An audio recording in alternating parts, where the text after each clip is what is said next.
Yo, it's Archie from Santa Cruz here, and you're watching Chaos TV.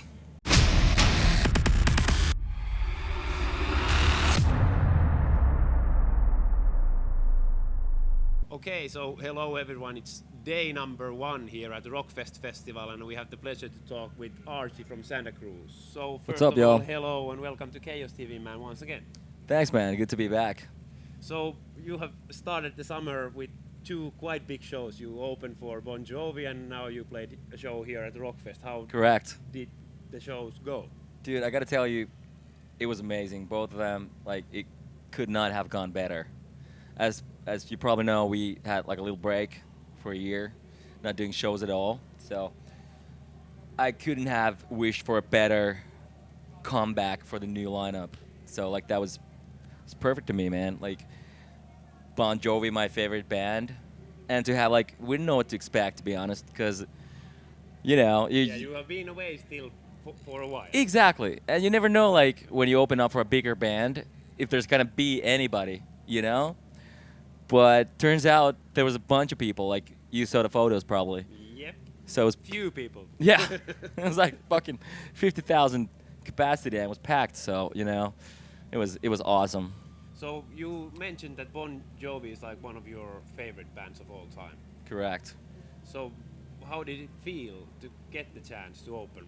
And you also had the chance to open for, I think it was AC/DC a few years back. So what does these opportunities kind of mean to you personally? Personally, that's kind of what drives me to do this, you know? There's nothing wrong with doing headline shows and playing small venues and stuff like that, but to get those kind of opportunities every once in a while, it's like a cherry on top of the cake. Yes. You know? It's kind of if you have a day job and you get that vacation every once a year, you go to Hawaii, for 2 weeks. It's kind of what it is for a musician, you know? You get that big slot for, to open for a fucking band of your, a favorite band of your life. And that's to have a tour like that would be amazing. That would be the next step to me, you know? So have you had actually the chance to meet any of those guys, or is it just playing the show and leaving afterwards, or? I met Phil X before the Bon Jovi show, but John came in 5 minutes before the set, and he bailed straight after. So there was no chance for me to meet him. But AC/DC was the same thing actually. So maybe one day I'll get to meet one of my heroes. But it is what it is. It's those guys have done it for fucking 30 years. So I don't blame him for not wanting to hang out with little kids. You know? Yeah, and then I guess he just wants to go back to the hotel after the show is done. It's his job, it's man. It's his work day. Exactly. He's done it. He's seen it all. He just wants to go out there, get the money bag, and bail. And I don't blame him. It's business. Yes. So obviously you also have a new album coming out in the fall. Oh, for sure. Now you have dropped 2 songs which are totally different musically from each other. Yep. So will the album going to be kind of a mix of those both kinds of styles? Well, I'd say the 2 songs we dropped so far, Changing is probably the most modern, what some people call metalcore or whatever. Yeah. And Tell Me Why it's more of a traditional, end of the spectrum. It's it's a lot of Bon Jovi there, and I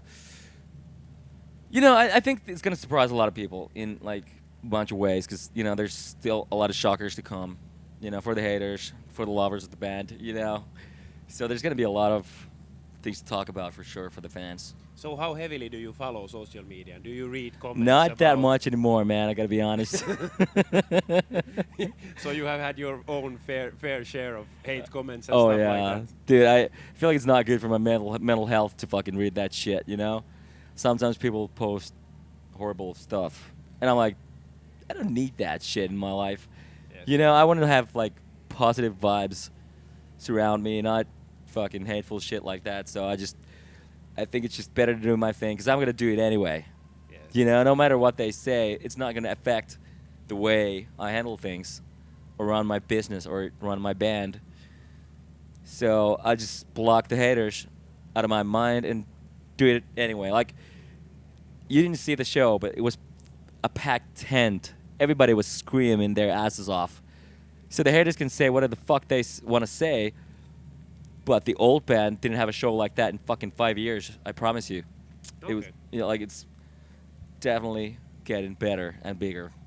So speaking about, obviously you mentioned that you have a like completely new band. So what kind of process was that to get the new guys? I saw that you had some guys like before these guys for a while, and then they kind of left. So you were kind of like searching for the right members. Am I right? That's true. Correct. So, the first guy I had in the band after the disbandment of the last lineup was a guy from Vegas called Brody.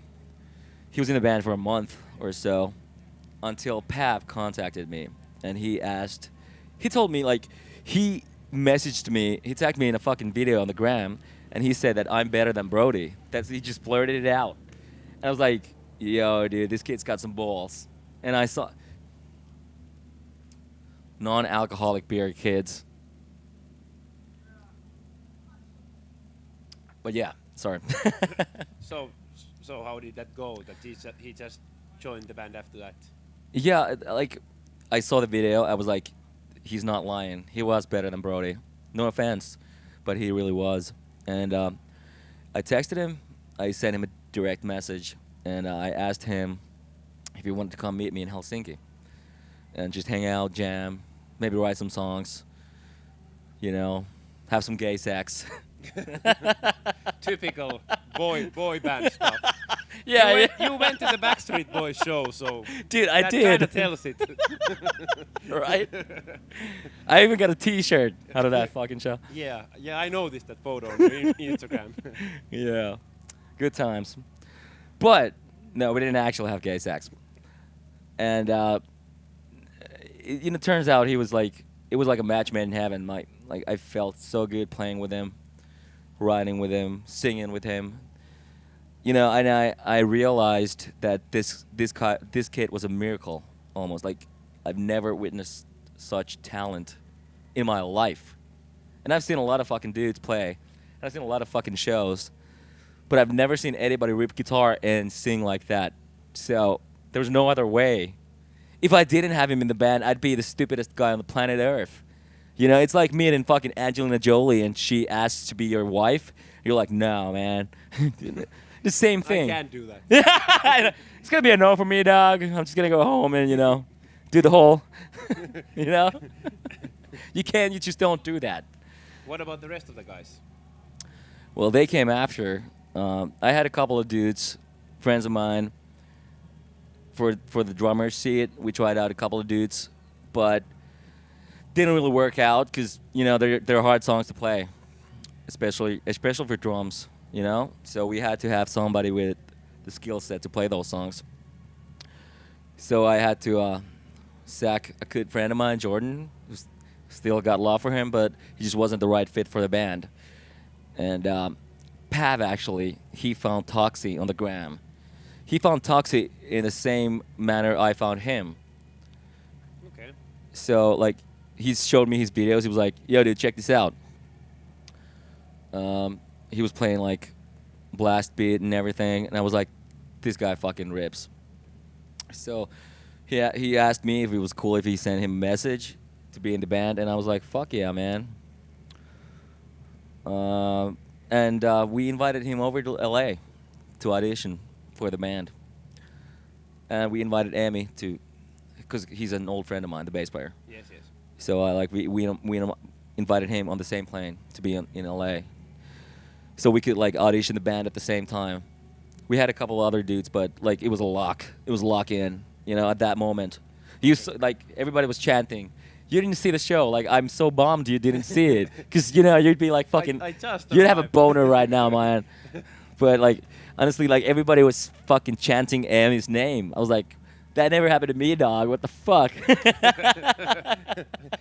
So speaking about like the upcoming album, have you written all the songs yourself, or have you had the other guys to contribute as well? I wrote it all myself. Mustaine wrote them all, right? Yes, of course. But you had also Kevin to help you out. No, that was Kane, his son. Kevin was in the studio, but I wrote them all with Kane. Kane Cherko. Okay. Like they're doing everything together, and Kane's like the prodigal son, so to speak. So Kevin's the old man. Kane wrote them all with me, and we experimented with some things in the studio, and I think we spent 3 months in Vegas working on that album. So was it like an easy process for you or tough process or? It was I guess pretty. you had to go through also some like self-searching after those. Oh, band big time, breakups. big time. But the whole year was like very spiritual for me. Yes. Like I had to like evaluate myself, my goals, what I wanted to do. But to be honest, this was something I wanted to do for quite a long time. But it was hard with the old members because everybody wanted to say something about everything, and the creativity wasn't really flourishing at the time. So when the whole fallout happened, I saw this as a great opportunity for me to finally put myself out there creatively the way I wanted to do it for the longest time. So like it was a blessing in disguise, really. So what's in the scope for the band after putting the album out? What kind of like actual plans do you have, or is everything open at the moment still? We have a couple of shows booked in LA. We have a few festivals in the US. Um, we're looking for a tour, like a major tour in America. Our manager Adam is working on that right now. Will that be like more of your focus in the future to tour more in the States? Because that album is kind of also. It's American sound. Yeah, it has that American Definitely. vibe. Definitely, that's like the ultimate goal. For me, that's kind of what like makes a rock band to make it in the U.S. So like we're definitely trying to burst out on that market more. You know, like I don't see a lot of market for a band like us in Scandinavia. You know, you do a couple of festivals and you tour the weekends in the winter, and then it costs a fuckload of money to fly over to the States. Yes. So like to me, it's makes a lot more sense to fucking live out there for the winter. You know, tour there, rehearse in LA, and the sun is shining. You know, there's babes around everywhere.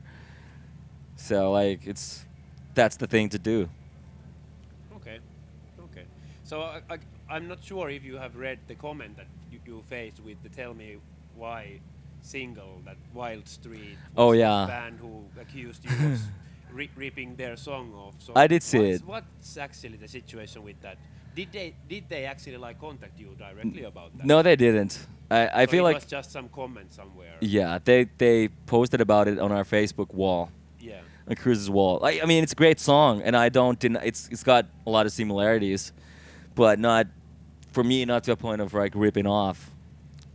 But I feel like they wanted maybe get a little reboost to their fame and that song, and they might have gotten it. So all the best to them. Like I don't want to rip off anybody.